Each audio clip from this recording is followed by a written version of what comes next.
Plouă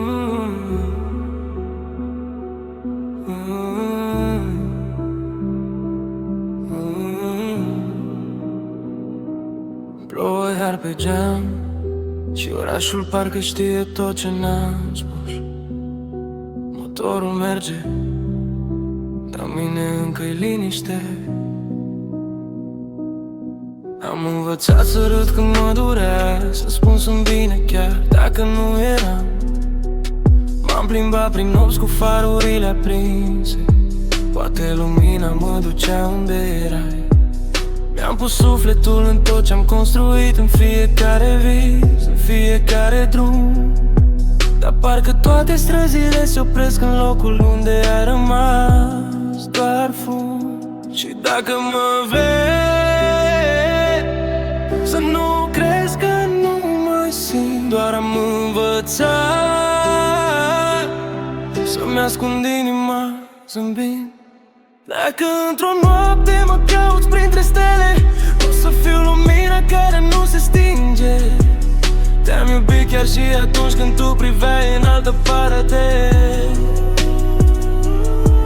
Eu încă port numele tău în toate drumurile mele. Tu ai plecat, dar eu încă tăiesc cu umbrele tale. Mai vorbesc cu luna când nu pot dormi. Ea nu mă minte, doar ascultă toți. Îi spun că timpul vindecă, dar timpul doar mă învață să tac. Poate într-o altă viață ne întâlneam fără răni.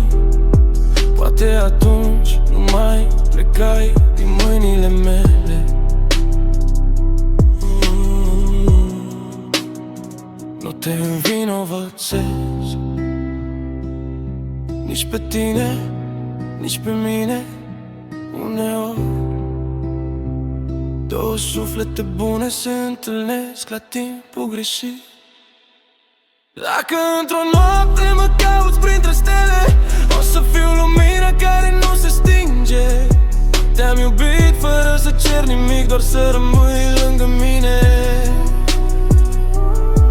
Iar dacă nu o să ne mai întâlnim, să știi un singur lucru: ai fost povestea pe care n-am apucat. Soarcă ești. Poate într-o zi n-o să te mai doară nici pe tine. Până atunci eu merg înainte, dar cu o parte din suflet rămasă la tine.